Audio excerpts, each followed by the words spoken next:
Oh, sorry about that. Wait, am I gonna get copyrighted for that? Didn't know this was on. Sorry. What's up, guys? Welcome back to the channel. Today we're talking Tetris, the brand new 2023 biopic.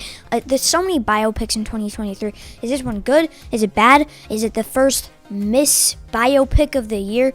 Let's do it. The story of how one of the world's most popular video games found its way to players around the globe.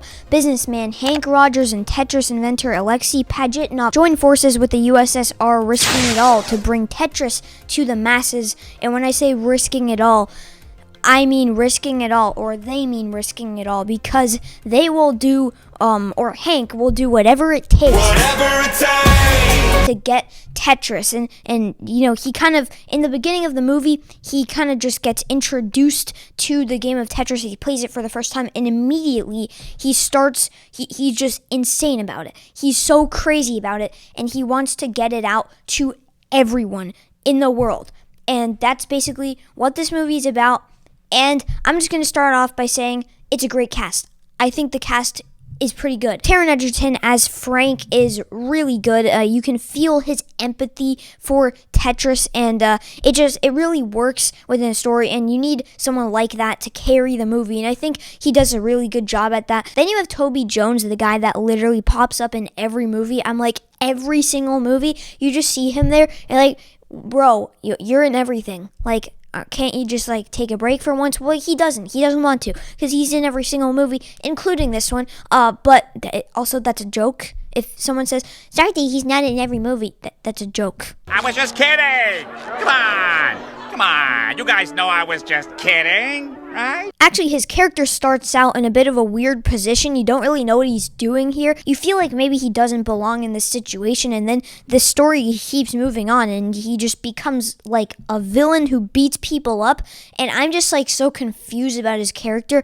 I don't know. That's just a weird aspect, and I'm just gonna say, just like that, the movie starts out rough. It starts out and you don't know where it's going. It's all over the place. Has an unfocused story, unlikable characters, and it's just really messy. And I wasn't into it. I was ready to give this movie like a 5 out of 10 because it wasn't doing what it set out to do, and it was going places that just made no sense. But when the movie kept going along, the dialogue got more riveting, and at the beginning of the movie, one of my biggest issues was, because I watched Oppenheimer the other day, I watched Air the other day again. Their dialogue, it's so riveting, and it's so clean and crisp, and you're just riveted by everything a character is saying.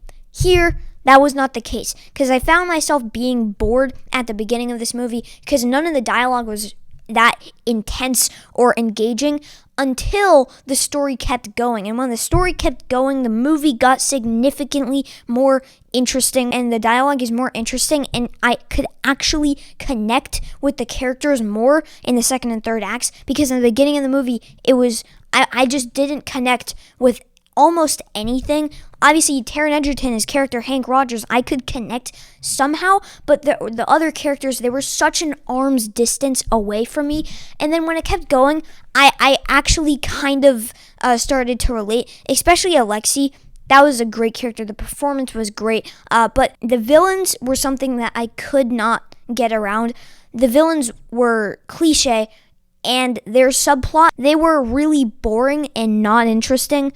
And I think that has to do with the fact that they just kind of fall into the cliche of every single villain, but then they just become so exaggerative of this topic. And the topic is fascinating, but I don't know if they were supposed to become that just crazy about this dude trying to get this video game, and then they start beating people up, and I'm like, bro, how'd your character go from here to here so fast? And there are points in the movie where a character will be kind of at one point, and then the next time you see that character, suddenly he's completely changed, and he's a completely different character, and there was no development for him, and it was such a jarring shift, and it kind of caught me off guard.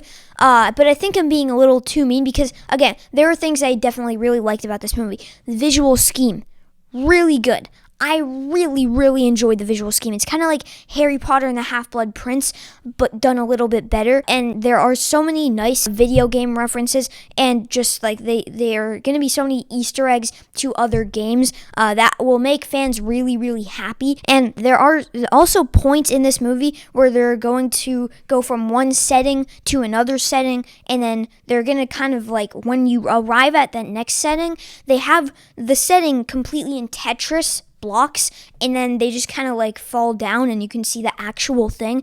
Those sequences I thought were really interesting and really cool, and it was a nice style. And the actual style of this movie I thought was kind of cool. It wasn't all in at the beginning, but it kept on getting better. Another thing is that they will set up something like a subplot in one point, and then 50 minutes later they're going to try to resolve that subplot, but for 50 minutes there is nothing about that, and it just feels like that while they were writing the script they forgot about it, and then something else happens, and then they're like, okay, nothing's really happening here, let's just go back in the script. I remember this, we didn't resolve this, let's just like have a 1 minute conversation over here, and then we have to fix this. All right, there you go. And it feels like too lazy and cheap, because there was so much going on in the story and they couldn't focus on one thing, and so it feels like it just kind of felt a bit lazy. But then you get to the ending of the movie, and it's the definition of feel good. It's such a feel good scene, and it's a cheesy. There's like text coming up on screen, but like it's explaining what had happened after that. But people are definitely going to be satisfied when the movie ended. I definitely was satisfied. I do have a couple issues, like I pointed out. I just talked about them for longer than I talked about the things I liked about this movie, because in general I liked way more things than I disliked about this movie. I just wanted to talk about those things more because I'm a critic with my cool glasses. That's a joke. I didn't wear these glasses to act cool. I actually have glasses. I have 3 of them because yeah. What am I talking about? Before I give you guys my score, if you could like the video, it's satisfying. It will be good for you. It would be good for me. It would help out the channel. I really appreciate it. And if you could comment your favorite biopic of the year, or what's your favorite biopic of all time. Just comment what your favorite biopic is. Comment whatever you want. I really appreciate it. Also, if you haven't subscribed, I really appreciate it. We have a lot of cool stuff coming up on the channel. Not gonna talk about it, but Tetris definitely gets off to a rough start, but by the time the second and third acts roll around, the story becomes significantly more interesting. This is a somewhat compelling look at this fascinating topic, and the cast does a solid job. I'm going to 61% with my score. I think it's a solid biopic, definitely the worst one of the year, but that's not really a competition because the other ones are so good. But I think if you have time, maybe throw this one on in the background. I think people will enjoy aspects about it, and the fact that it's on Apple TV Plus. I think a lot of people are gonna like it. I think I didn't like it as much as other people.